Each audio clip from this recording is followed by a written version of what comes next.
Hello friends, I'm Avinash again. Today we are going to talk about the GCP cloud storage. We're discussing about all type of storage. Last time we talked about the file stores, which were like more representing the file directory server migrating to the cloud. But now this time we are talking about the cloud storage where they're similar to the file stores, the store files, as any other storage will do. The only advantage or the difference we see here is like all the objects are stored as an object, the cloud storage. Like if I can upload folders or files or anything, and then that object will basically uh, get saved as an object in the cloud storage.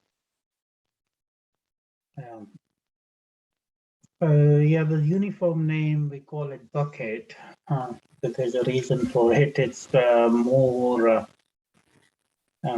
not sure the background of the bucket, but it's like a container where you can just fill in with your objects, and everything is treated as an object, like behind the scene. Uh, Case the object reference come from any object-oriented language where the objects are created, and like no matter what you are doing, every object will save as like a same type, like a class, and treat it as a object. And then later, with the type, we come to know like what kind of object it is. If you have experience in Java or something, you may have seen that. So we read that as a class, and then the class will have a type. That type will tell what kind of object it is. And they get basically collected in a sort of like a bucket, and that's the name all the cloud, all the storage or the cloud provider uses. No matter where you go, Azure or GCP or AWS. So now what we have to see, like why cloud storage when file store can also save object or something, because it's the file server as well. So the main difference is, so in the file store, it was like it was not accessible publicly. I mean, I can go and access the file server over the internet. I need a lease line to read the object. So that was one of the hurdle, where I just have to put the object, and I want my colleagues or anyone in the company can access them freely without needing of a lease line or something. I will not currently call that as an advantage or anything, but if we see like this scenario, the file store cannot be used. I need something which is basically available via internet. So that's where the cloud storage comes into the picture. So any object stored, I can access them based on the permission allowed on the bucket, which we will be discussing um, over the internet. So it may not be as fast as the file store when I'm accessing locally, but my object will be available via the internet. So that's the main difference between the file stores and the cloud storage.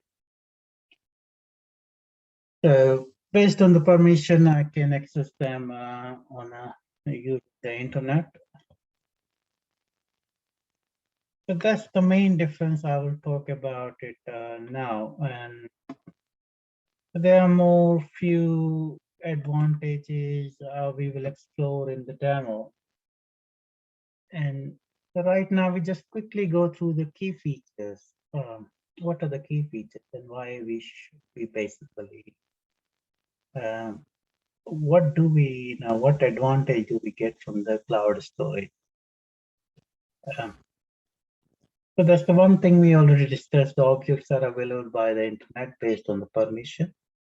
Not all objects will be available by internet. If you restrict your bucket to be used by certain users, then those users will access the storage by internet only, but the object will be available to them, not publicly.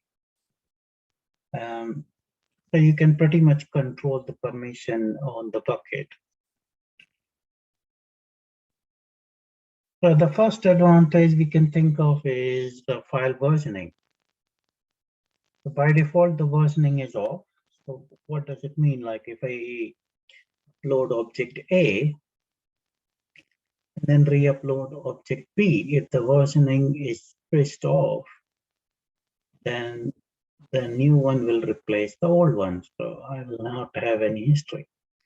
But the cloud storage provides that option, so I can switch it on. So if I upload object A again and again, then it will create the version of the each upload. And then I can switch back and forth if I want. And it's probably a good scenario where we use the function. If I'm updating any document, I ended up doing something wrong, then I can switch back to the old one. I think the people who have got a programming experience knows very well, like when switching between the different projects or different files, how useful it is. The synchronization, I can do the automatic synchronization the files. So if wherever I'm uploading it from, I can download, I can do the sync. So my file automatically gets into the cloud storage for my local PC or wherever I am uploading the files from. And so I can have like my local copy plus the copy on the cloud storage. The collaboration tool, many of us are familiar with the wide range of using Facebook or anything where we just upload the document and then everyone is reading the post. But now it comes to the same scenario, like a more useful one, where we upload the file and rather sharing the file onto the file store where sharing the location people, I can upload the document based on the permission, like as we discussed, like we can permission the document.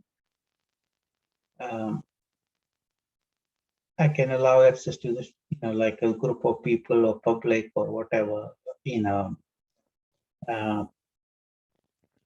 based on the identity and access. I can define the permission on the document and be immediately available for viewing or editing, or I can make them the owner. So collaboration, it really helps with the collaboration side. So view and edit the file from the cloud, so I can basically edit my file. We talked about versioning and the pretty much it falls into the same category where I can just edit the file, keep the different version of the file. Security and file encryption. By default, Google, everything is encrypted using the Google key. But if I want my own encryption, I can upload my encryption key and start encrypting the data exclusively. So the flexible storage capacity, that's the most interesting part of the cloud storage. So with the file store and with the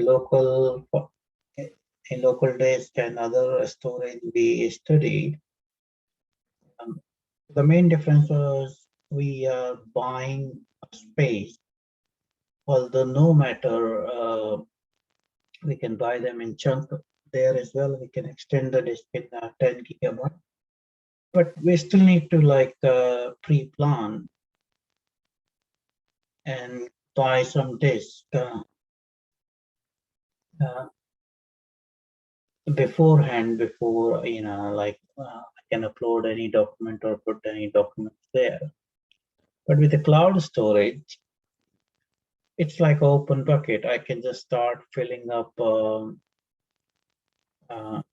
that space, and I only pay for whatever I'm using along with whatever the download and upload is happening. When we'll create the bucket, we will go through those settings. And then you'll have like a little bit more understanding of this. But in brief, if I'm uploading only 2 documents, 3 documents there, I'm hardly paying literally anything for the space. So if I'm uploading and downloading those documents, then I'm paying the price based on the what per thousand or whatever the price set on that particular storage class type. So it's definitely the most inexpensive storage in the cloud world. And the last one I will talk about the tech support. As we know that all the cloud providers are big names. They have 24/7 support. Any issue, anything can be dealt immediately. And they have a big team sitting supporting the entire infrastructure, so we can really rely on them for the good support.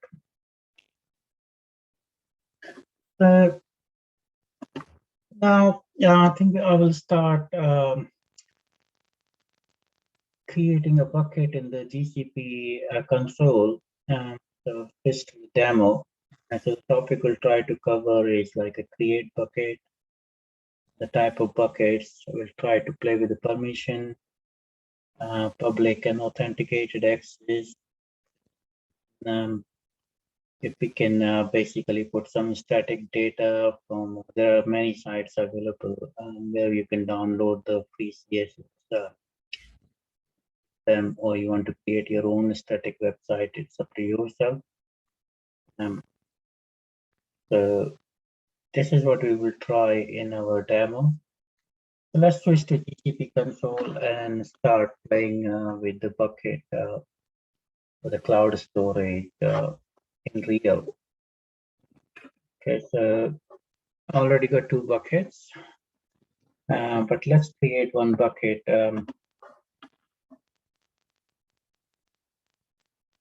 So the first thing is, as you know, we have to pick a unique permanent name.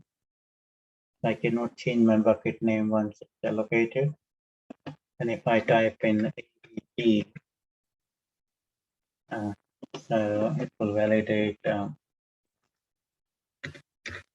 will just say my bucket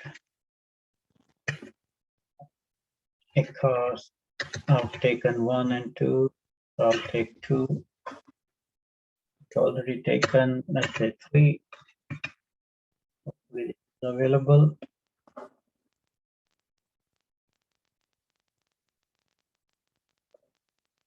So we already aware of the region.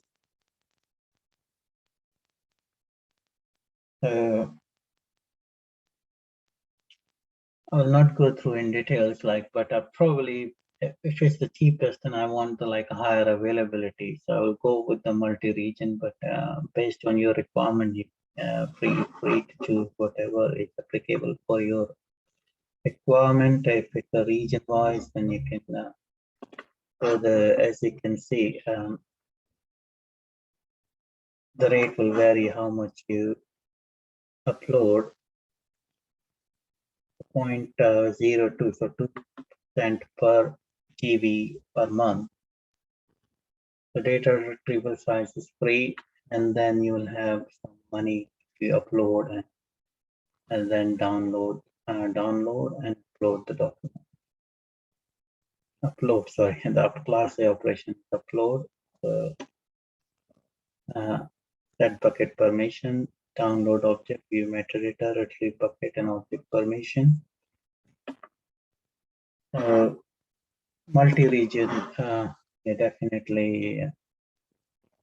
So the price may vary a little bit. Multiple region in United States. Let's leave. So this is now the storage class. So storage class is something similar. We talked about the hot data, cold data, cool data, the coldest data. So the standard one is like the data which is accessed frequently. So let's say if I'm working on files and I make them every day, and then I will save them in the standard data. So once the storage class is defined, then I think they have got a 90 days to decide like what kind of a storage when it become permanent, like a standard nearline, cold line, archive. So the price will vary here. You can see like if I go nearline, then it's but your upload and download operation become more expensive. If you go cold line, then they become more expensive. If you go archive, then even more expensive. But the storage will be more inexpensive compared to the standard. So based on the data, you can choose like what kind of storage you prefer to have.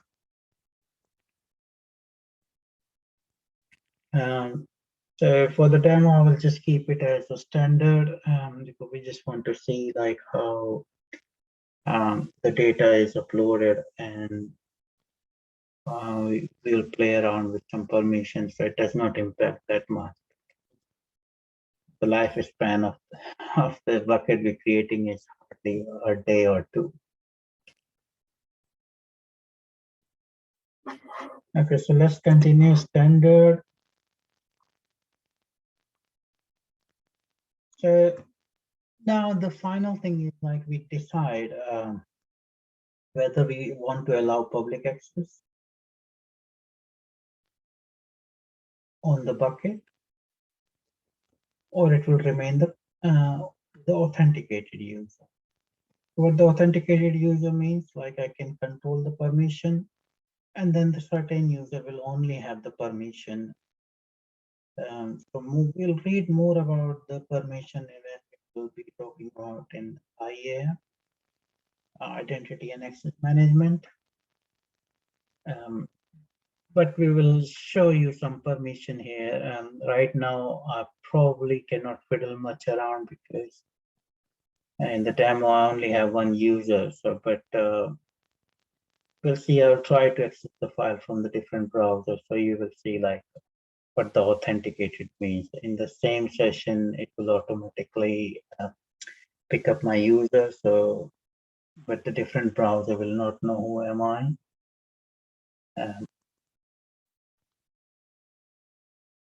So the public access, if I enable the public access, so by default, it will be available to all public, and they can browse the object freely without any basically Google presenting them and a screen to enter the username and password. So now the second one we talk about is access control, uniform and fine grained. The uniform is basically So whatever I define at the object level, it get applied to all the object inside. So like, so how do we, what example we can, if we like, for example, in Windows, if you have played around, although in the permission inside the folder, but if you click on the top level folder and say, I want to give permission to this user and propagate these permission to the subgroups as well. What will happen? So everything will have the same permission under that folder.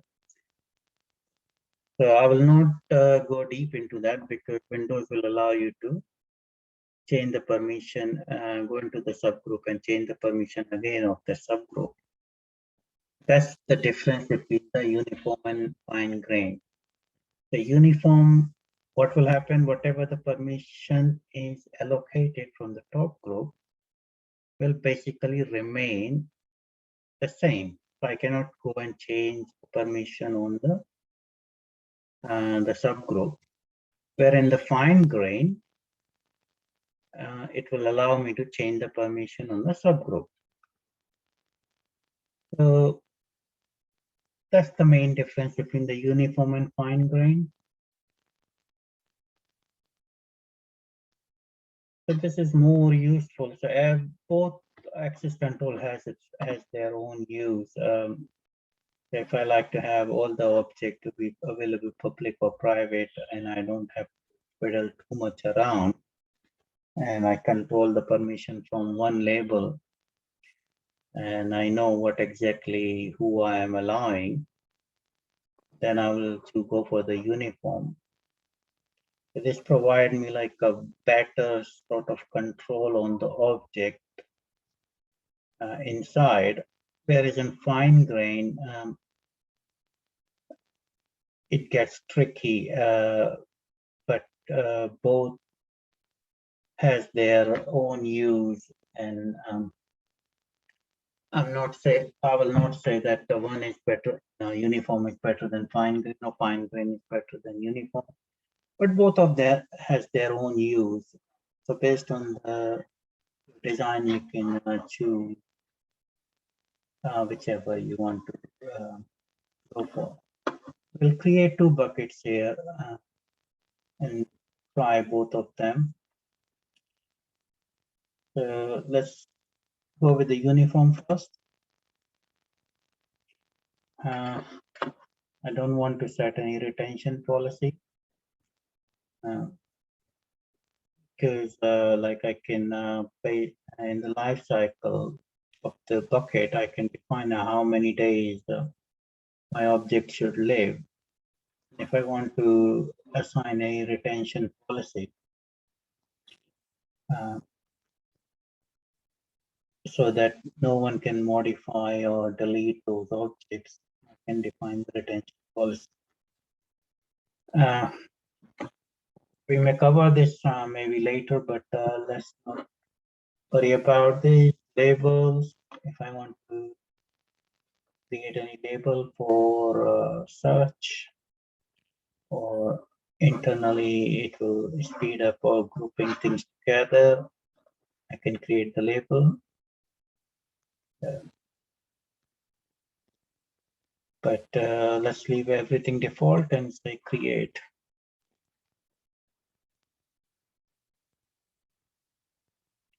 Okay, so my bucket Ekascloud is created now.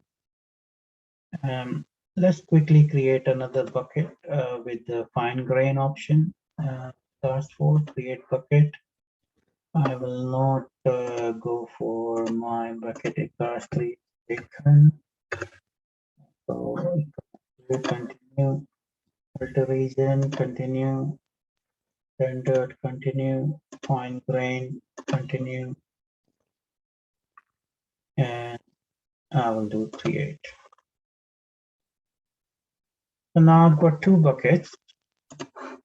As you can see, both of them are not public yet.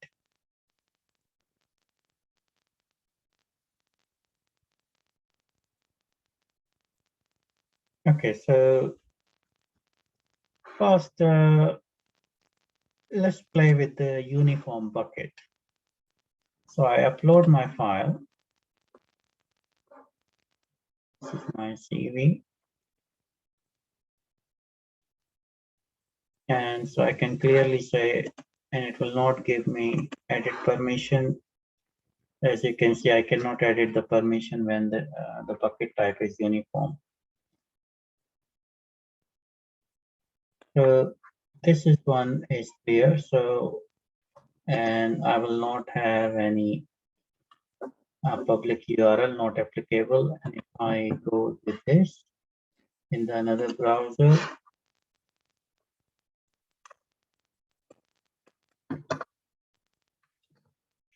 then I'll be asked for my credential. Okay, so now let's play with the bucket setting. Let me make this bucket public. Edit bucket permit.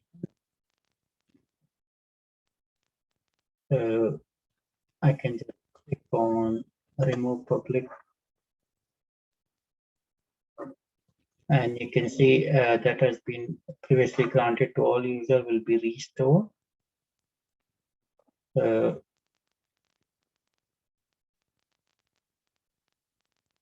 as you can see, either I can have all users or all authenticated users. Both permission will be restored.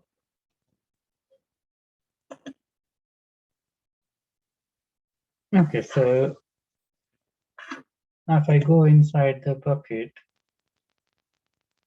and I see the permission,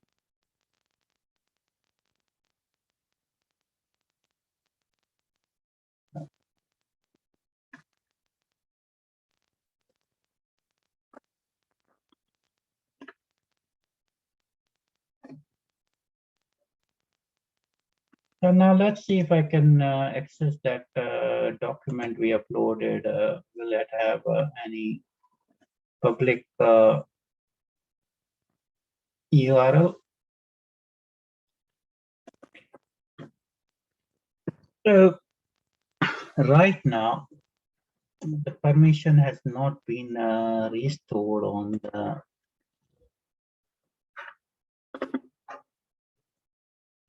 although we have made the in allowed public access, but I have not added the permission to basically to access.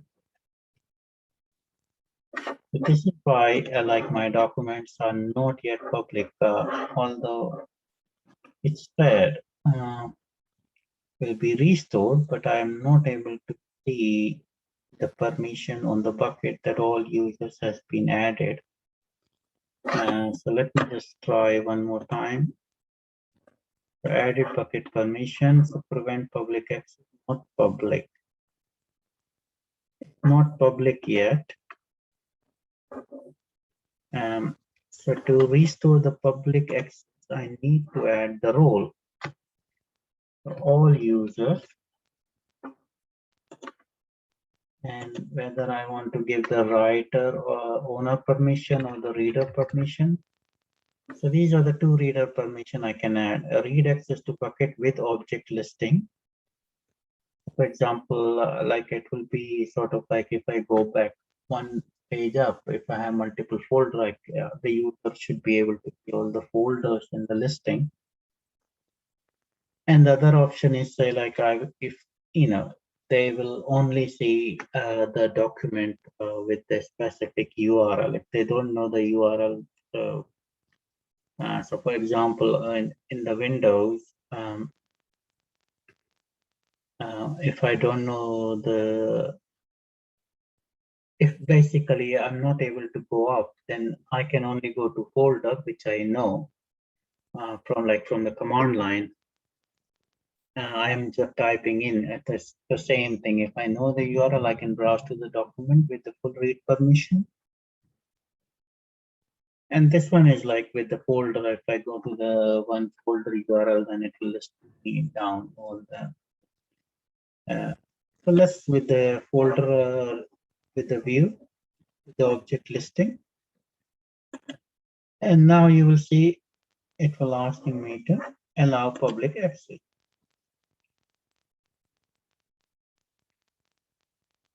Or I could have basically given permission to a certain role and user as well. And so made it more public, even like, for example, my wife has a Gmail account. Then by default, she will not have permission, although I will be logging in as on the Gmail account. But I can add her to the role, and then she will have permission to view it. So I can basically play around with the identity, and which we will be, I think, making video in a few weeks' time and cover that topic and probably bring that IAM back into the bucket world if I'll get a chance. Then elaborate more like how can we control like more user-based access in the bucket. But let's play like a public and a private part, private only for now. So now I've made it public. So I'm expecting my object to be made public now.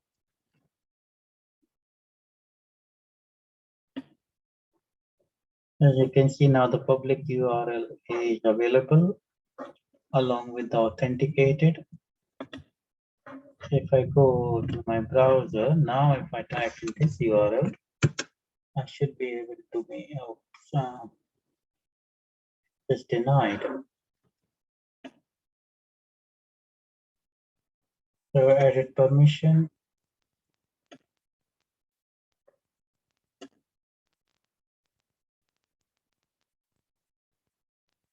Should have permission, make it.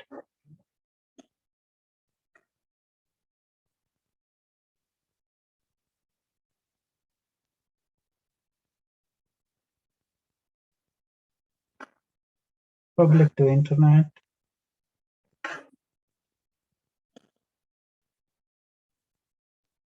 And copy to clipboard.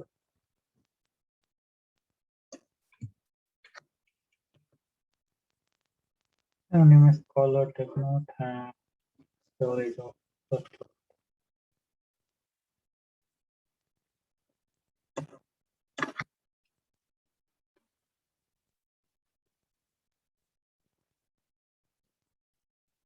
So as you can see, the listing is allowed. So this thing is allowed. So do I have to give now permission on the permission? All user storage legacy bucket reader.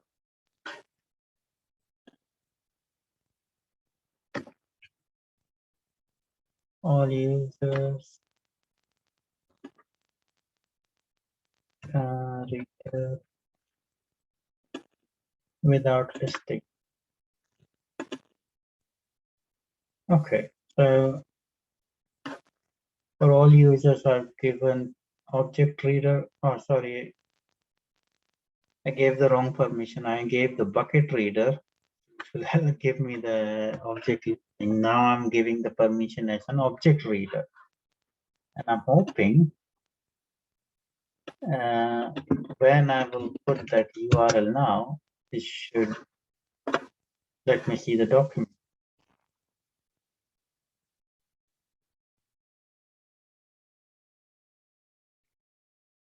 So that's the permission model I was, you can basically control in the form type.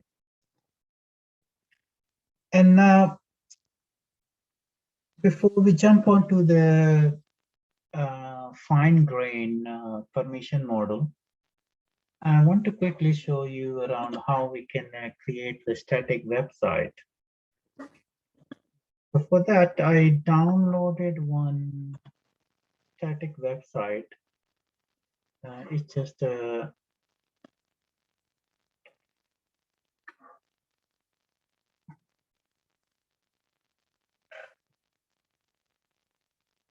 it's basically I got it from the free CSS site, and the reason I downloaded from there because you can create your own static website, but it has got all the images and everything. So I don't have to work really creating those files. So for a static website, I can go back to my bucket and I can go here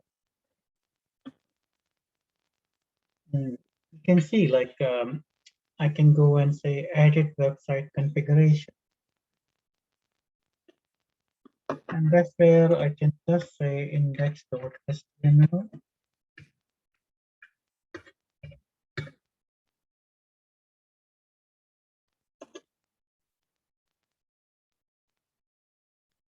And now what I have done by doing it, so if I go to this folder,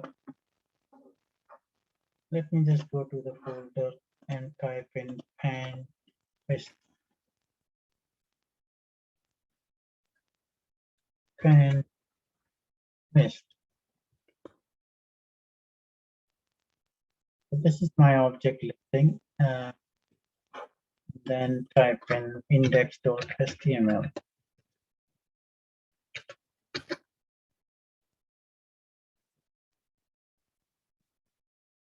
This is now completely, I think it works well with the when we configure the load balancer, and then that's where I can just straight away say what page to load first.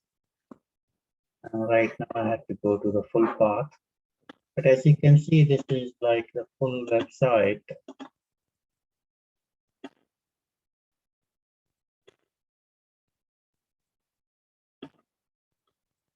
And it's loading all the pages with all the images. So this is how you can create the website and made it public. So immediately you can upload your company static website and map it to the domain name. All the domain names now these days provide how to configure the location in the cloud storage. And quickly you can make your website up and running within no time. Okay, so now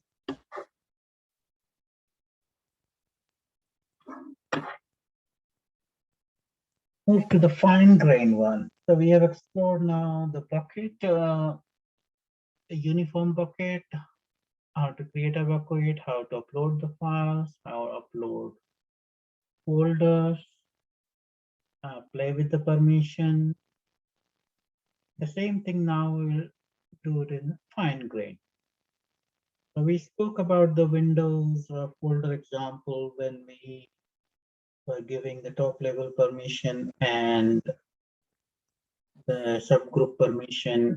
Now, the difference between the uniform and the fine grain is like I'm allowed to change the permission on the subgroup, even at the one single file label. I can give permission to the multiple user on each file or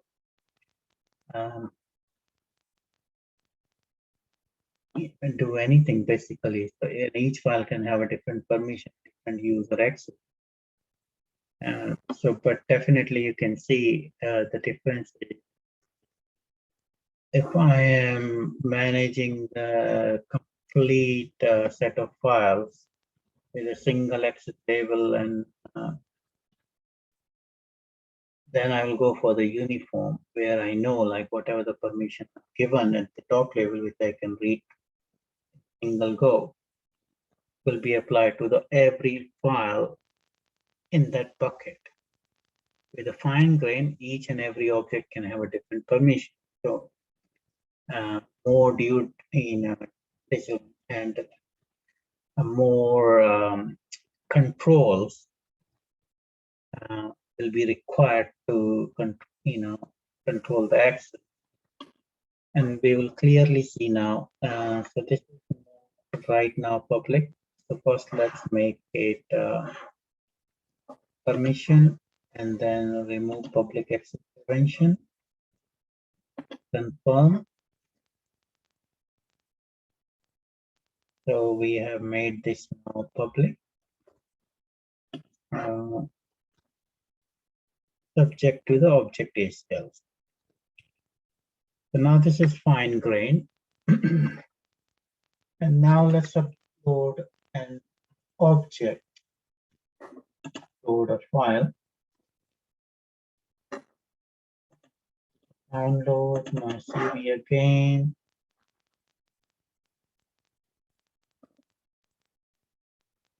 And now I can edit the permission here. So we talked about it. So right now I'm the owner of it. I can add entry. Want to make it public, all user, a reader permission, and I can save it.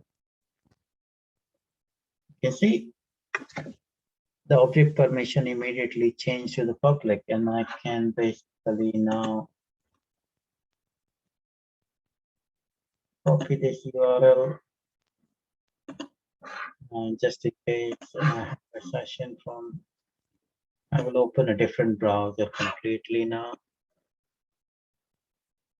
just in case, to avoid any click where permission has been clicked. Task code over fine grain. I can document, and immediately it will.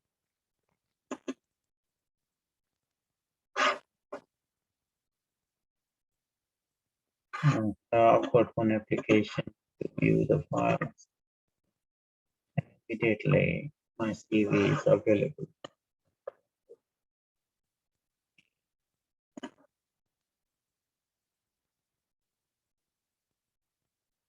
So that's all, friends. Today in our demo, what we saw is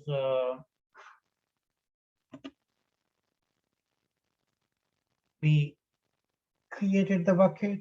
We created 2 types of bucket. We played with the permission, played with the public and authenticated access, where one URL was straight away giving me access to the document or object I'm requesting. The other one was offering me a page where I need to enter the username and password. And we also configured a sort of a static website, a functional website, but few things like probably which I have experience where I can just type into the path. It was not opening the index.html, but as I said again, either it can be configured on the load balancer or in the domain setting where I'm configuring the website to like a GoDaddy.com or somewhere. And I can point to the exact document which should be open when someone go to the www.mysite.com. Then it will go and open the pantlist.index.html. So that's all, friend, in the cloud storage. Hope you liked today's session. Thank you very much. And I'll be doing another video soon. Thank you. Bye.